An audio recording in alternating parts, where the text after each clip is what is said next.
கிரம்ப்ல எப்படி காதலை வெளிப்படுத்துறது அப்படின்றத. கிரம்பில் ஒரு காதல். ஓகே.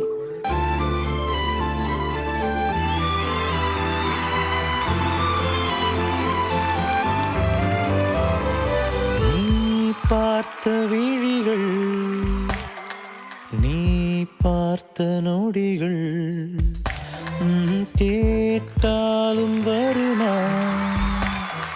கேட்காத வரமா, இது போதுமா, இதில் அவசரம்